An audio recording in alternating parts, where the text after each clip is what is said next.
Assalamualaikum dan selamat sejahtera semua. Selamat datang kembali ke KKJS Intake Talk. Podcast khas sempena pengambilan pelajar baru Kolej Komuniti Yasin untuk sesi 1 2026 dan 2027. Saya Ain dan terima kasih sebab terus setia bersama kami. Dalam episod sebelum ni, kita dah kenal program sijil logistik iaitu SLK yang fokus pada pengurusan pergerakan barang dan operasi industri. Kali ini kita akan kenal satu lagi program yang tak kurang menarik. Program Sijil Teknologi Seni Bina iaitu STS. Program ini gabungkan kreativiti, kemahiran teknikal dan pengetahuan dalam bidang pembinaan. Jom kita mula. Sebelum itu, jom kita dengar tetamu kita hari ini yang akan kongsi lebih lanjut tentang program STS. Bismillahirrahmanirrahim. Assalamualaikum warahmatullahi wabarakatuh dan selamat pagi. Saya mulakan pada juru acara kita hari ini, Ain. Ya. Dan terima kasihlah kerana menjemput saya pada hari ini. Jadi nama saya ialah Nirwan Syam bin Nordin. Jadi saya adalah pensyarah bagi program CJ Teknologi Seni Bina di Kolej Komuniti Yasin ni. Apa khabar Cik Nirwan pada Baik. hari ini? Baik, sihat walafiat. Sangat sihat hari ini. Dah makan? Alhamdulillah. Alhamdulillah. Makan, saya IF hari ini. Okey, kita pergi ke soalan pertama. Sebagai permulaan, boleh Encik Nirwan kongsikan kepada penonton apakah keunikan program Sijil Teknologi Seni Bina ini dan mengapa ia merupakan pilihan yang tepat untuk bakal pelajar yang ingin melanjutkan pengajian di Kolej Komuniti Yasin? Okey, baik. Sijil Teknologi Seni Bina. Okey, dahulu kalanya kita boleh katakan ialah sijil pelukis pelan seni bina. Jadi ianya perubahan daripada pelan kepada teknologi. Sekarang ni kita dah main dengan IR 4.0. Kita dah bermain dengan teknologi. So kita dah bermain dengan AI dah sekarang. Jadi itu sebab kita melangkah kepada satu fasa daripada kita based on pen and paper. So nowadays kita dah pergi ke arah teknologi di mana kita lebih kepada visualize punya performance lah. Okay. So nowadays kita pun sekarang ni kita tengok era sekarang pelajar-pelajar ataupun bakal pelajar yang akan masuk sini semuanya dah generasi kepada teknologi. Betul. Jadi bila generasi teknologi ni pendedahan dia kita kena bagi dengan teknologi lah. Nowadays kita pun dekat ataupun program CJ Teknologi Seni Bina ni pendedahan daripada segi yang lama, maksudnya pakai kertas, masih pakai paper, masih pakai pen dan sebagainya masih ada di mana kita bagi pendedahan awal. Tapi almost 80% ataupun 70% daripada program kita ni kita akan ajar mereka lebih kepada teknologi digital. Dalam komputer lah. Dalam komputer, dalam software, kita pakai software dan macam-macam software. Dulu kita mungkin ada 1-2 software. Nowadays kita dah masuk, bila pelajar ni dah masuk semester 3, kita bagi pendedahan software yang baru. Kita bagi teknologi yang baru. In fact sekarang kita jangan terkejut Ain, di mana sekarang ni pun kalau dalam seni bina pun tengok drone tu hanya untuk perfilman je. Kan, untuk kita buat movie, untuk kita buat caption moment kan. So nowadays drone pun ada aplikasikan dalam bentuk seni bina juga. Tapi macam saya pernah satu ketika saya pernah kawal drone untuk kita pergi tengok site. Site pembinaan kita on progress. Jadi apa yang berlaku kat sana, teknologi drone telah menghantar maklumat on progress punya site live dalam bilik meeting semua manager ada dalam tu. Untuk menggunakan drone saja? Ya, pakai drone saja. So dulu masa kita secara manual, kita pergi tapak. Okay, turun site tapak and then buka paper kan, tengok and then bagi komen, duduk dalam bilik meeting, komen and then balik, betulkan, and then balik. Sekarang ni bila dia meeting, dia mesyuarat sekarang, masa yang saya pergi itulah 2017 tu, saya masuk kata nak pergi site meeting. Saya pun tanya, ni nak site meeting, kenapa kita tak naik kereta, tak turun, tak pergi kan? Jadi masuk dalam satu bilik, dalam satu meeting house. gelap bilik tu. Dia bilik meeting macam biasa. Cuma ada curtain blind dan sebagainya, lampu sikit-sikit lah. Okay, bila once presentation daripada developer, dia nak kata, okay, Datuk, Datin semua, okay, semua arkitek, semua jurutera, kita ada live site visit. So, saya tengok ada satu paparan skrin, drone tengah fly dekat site tersebut. Jadi, tanpa kita turun site, maklumat daripada site dah sampai dekat bilik meeting. So semasa meeting tu ada paparkan. Yes, so connection dia live dengan drone dengan yang dekat bilik meeting tu, kita ada tak tahulah teknologi macam mana, tapi itulah sekarang yang mana Cinebina pun dah termasuk dalam teknologi drone ni, sehingga kan dia memudahkan kita dah tak perlu nak pergi site. In fact, lagi menarik Ain, di mana drone ni dia boleh masuk dalam tangga, bawah tangga, dalam bilik, luar bilik, dia boleh pusing keliling rumah. Contoh hari tu, saya tengok hospital. Dia tengah buat hospital masa tu, IKN, Institute Kanser Negara. Waktu tu, company tu dapat projek, jadi ada satu part dekat belah tepi tu ada satu bangunan dia nak extend. Jadi dia flykan drone, dia masuk dalam structure, masuk bawah tangga drone tu. Yang tu yang handle tu kita ke ataupun orang dekat sana. Yes, okay, cuma faham. connection dia live tu dia buat connect dengan kita punya pejabat. Canggih lah. So satu projek Kapitaja, pejabat kita tengah present waktu tu kat USJ. Dekat area Kelana Jaya Paradigm sana kan. Jadi berapa kilometer kan. So kat situ dia dah buat satu penjimatan lah. Betul-betul. Jimat kos. Ya, sangat jimat. Dulu kita kena turun padang. Now this kita just present macam tu, komen direct, komen terus boleh betulkan. Okay, kita ke soalan kedua. Bila kita bercakap tentang teknologi Cinebina ni, masih ramai yang ingin tahu tentang proses pembelajaran kan. So, boleh tak Cik Nirwan kongsikan apakah kemahiran utama yang akan dipelajari oleh pelajar sepanjang mengikuti program SDS? Okay, yang ni menarik. Okay, banyak dah soalan biasanya parents lah akan tanya kita, apa anak saya dapat bila dah keluar daripada sini, apa kemahiran yang dia terima, yang dia boleh implement dekat luar. Jadi bila kita bagi tahu apa yang kita win dekat sini adalah kemahiran dari segi mereka boleh menghasilkan boleh katakan menghasilkan satu plan lengkap dengan menggunakan maybe AutoCAD software. So AutoCAD software ni is sangat sekarang ni general lah. Maybe general sekarang ni. Tapi kalau yang spesifik AutoCAD software, yang spesifik maksud saya, saya hanya khususkan untuk saya buat mechanical drawing contoh. Electrical drawing contoh. Menggunakan AutoCAD. Kemahiran kita ada AutoCAD. Tapi lukisan tu kita nak buat tentang electrical. Serta-serta orang macam tu tak ramai kat luar sana. Untuk buat plan, yes, kita ramai. Dah ada. In fact, pelajar-pelajar teknik pun dah boleh buat plan kan. So, bila kita come dengan electrical, plumbing, tapi saya nak gunakan awak ni buat AutoCAD. Yang tu belum ada lagi ramai. Jadi apa bagusnya kat sini bila kita belajar software dalam bidang Cinebina. Tak semestinya software AutoCAD saja, ada software kita sekarang ni pun ada ke arah teknologi IR 4.0. Kita link dengan Revit pula. Ada software Revit. So Revit ni yang banyak sekarang orang pakai. Kebanyakannya sekarang ni projek-projek kerajaan. Mana yang nak projek kerajaan semua kena pakai Revit. Semua kena pakai buat modeling. Dah tak buat drawing dah. Projek kerajaan, hospital, sekolah semua dah pakai Revit. So kemahiran Revit ni dulu satu ketika kemahiran untuk AutoCAD ramai. Tapi sekarang ni bila kita pergi dekat kemahiran Revit ni baru nak membina. Revit ni baru dia nak naik kalau dalam industri kita lah, industri pendidikan ni plus minus lebih kurang dalam 2016 tu baru kita naik so kan. kiranya AutoCAD ni baru lagi ke macam mana? AutoCAD ni kalau tak masa zaman saya belajar lagi dah ada. Sebelum-sebelum tu dah ada.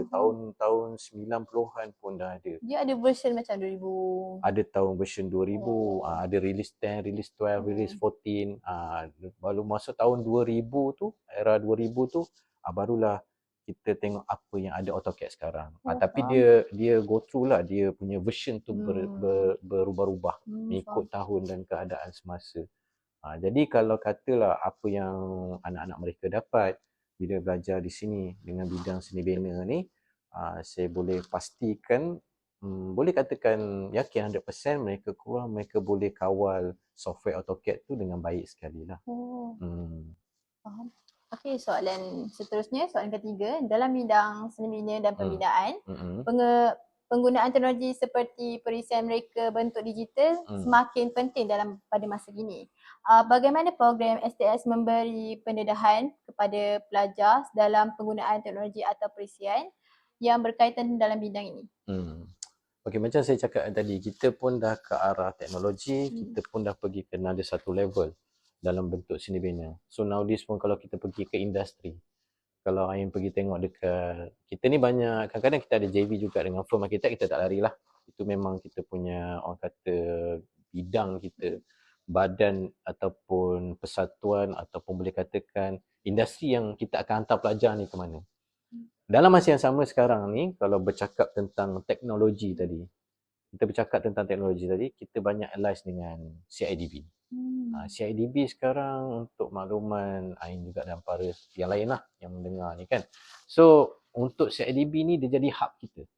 Hub di mana untuk teknologi yang berkaitan dengan pembinaan, bukan seni bina, pembinaan, apa saja, pembinaan yang berkaitan dengan pembinaan, teknologi yang datang daripada Europe, daripada US mungkin, daripada mana-mana country yang tengah maju. Teknologi tu sampai pada CIDB tu. Okey, bila sampai pada CIDB ni lah yang tugas dia tengok balik. Okey, yang diperlukan sekarang ialah College Community Jasin. Perlukan apa? Oh, College Community Jasin ni dia pendidikan. Dia sektor pendidikan, dia industri pendidikan. So kita ada satu volume. Okey, ini pendidikan punya kitab. Nah, ambil. Belajar. Okey, contoh kalau ada kontraktor, dia ada dia punya kitab dia pula. Ni untuk kontraktor. So macam bila kita bagi kita punya syllabus, boleh cakap syllabus lah, untuk pendidikan.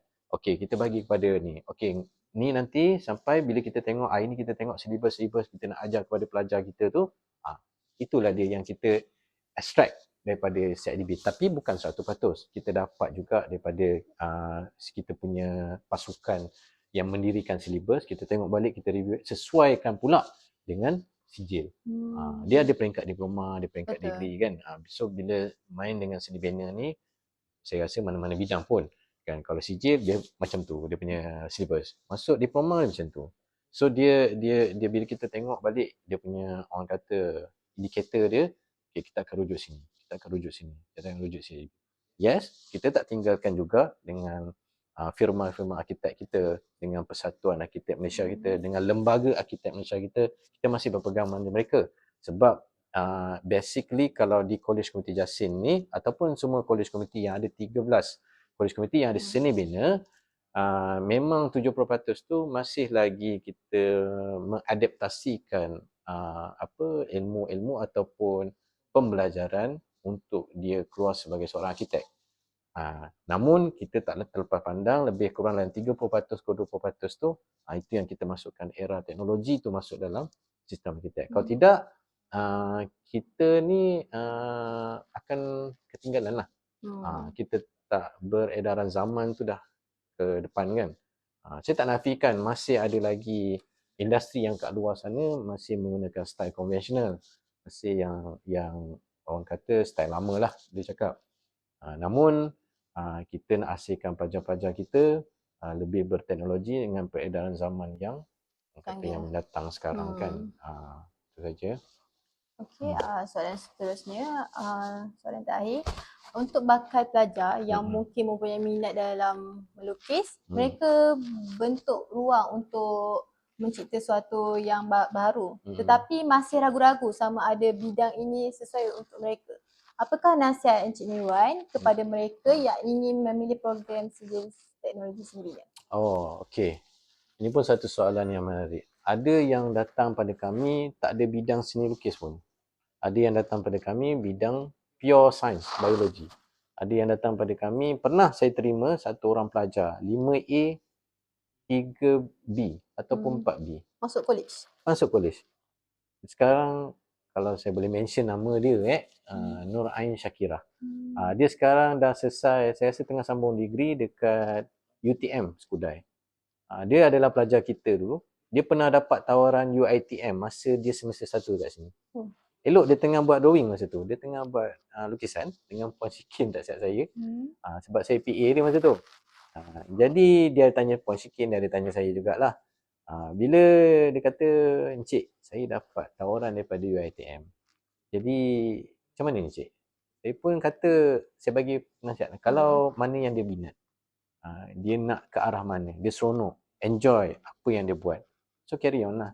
Cuma sekarang ni kelebihan bila kita pergi satu-satu tempat tu, dia tahun, efek tahun. Dia tak ada jangka masa yang mesti umur sekian-sekian kena ada ni, umur sekian-sekian kena ada. Tak kan, kita tak ada pendekatan benda tu. As long as kita belajar. Ada ini orang ada doktor umur 50-an, baru ada doktor kan. Duduk dekat diploma hampir 20 tahun, duduk dekat degree hampir 10-15 tahun duduk kat degree lama. Lepas tu baru sambung kan. Itu daripada segi tahun, usia tu tak menjadi masalah.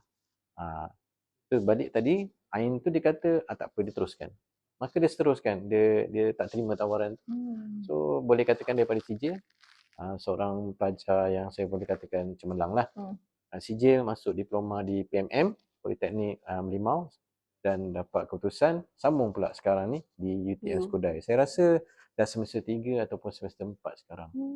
Dah nak habis dah. So the first degree dia punya untuk sains seni bina. Dan dia sambung, untungnya bila kita bidang seni bina ni bermulanya daripada sijil, kebarangkalian kalau kita minat yang mendalam, sambungan kita dalam bidang tu adalah di peringkat degree.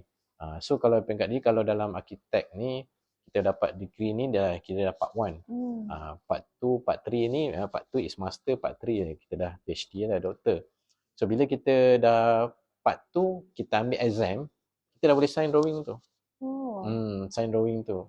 So Orang ambil atasan master juga kan. lah. Kita ambil master, kita sign drawing kita yang A1 size kalau biasa Ain nampak yang orang A1 buka besar. yang tengok tu. Satu sign tu je dah berapa? Dekat 800. Satu line. Satu line je 800. Kalau 7 line, baru satu set, 7 set. Itu yang selalu saya cakap dengan pelajar-pelajar saya lah, nak bagi semangat pada mereka. In future, bila korang sambung ataupun kita teruskan dalam bidang kita, ini dia. But then, kita tak nafikan risiko tu tetap ada. Mana-mana bidang pun kan.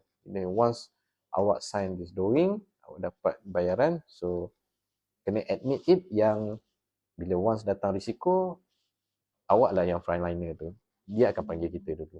Jadi jangan risau kepada semua pelajar yang bakal pelajar yang apa orang kata, bakal pelajar yang nak sambung ke sini.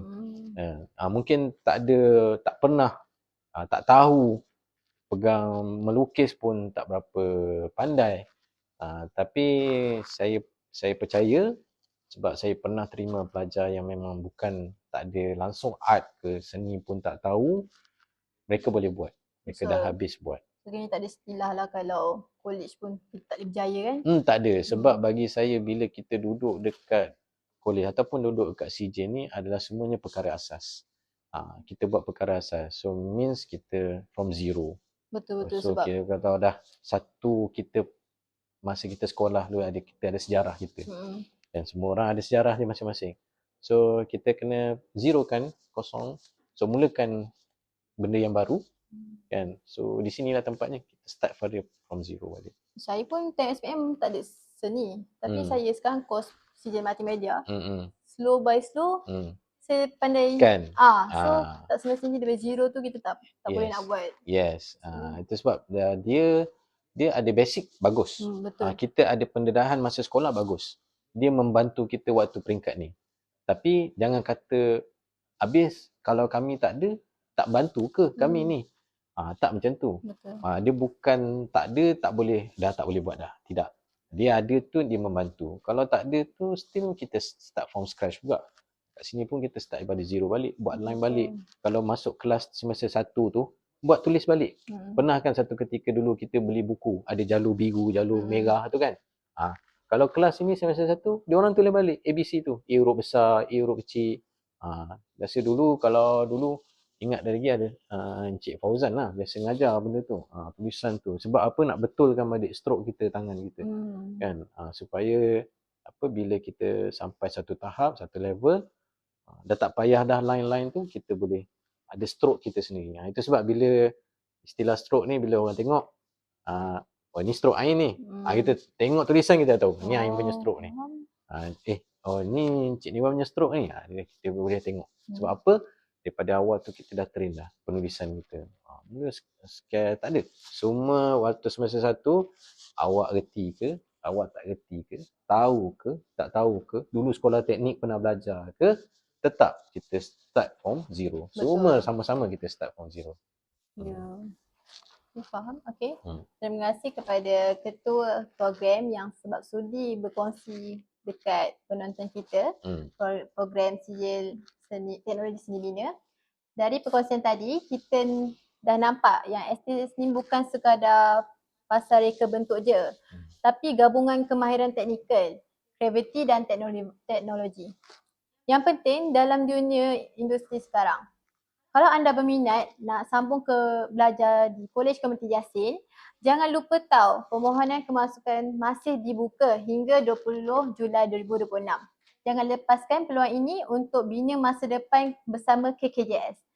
Saya Ain, terima kasih kerana sudi dengar KKJS Intake Talk episod 4, kenali program Sijil Teknologi Seni Bina iaitu STS bersama kami. Jumpa lagi dalam episod seterusnya. Kini akan pula program teknologi maklumat iaitu STM. Assalamualaikum warahmatullahi wabarakatuh.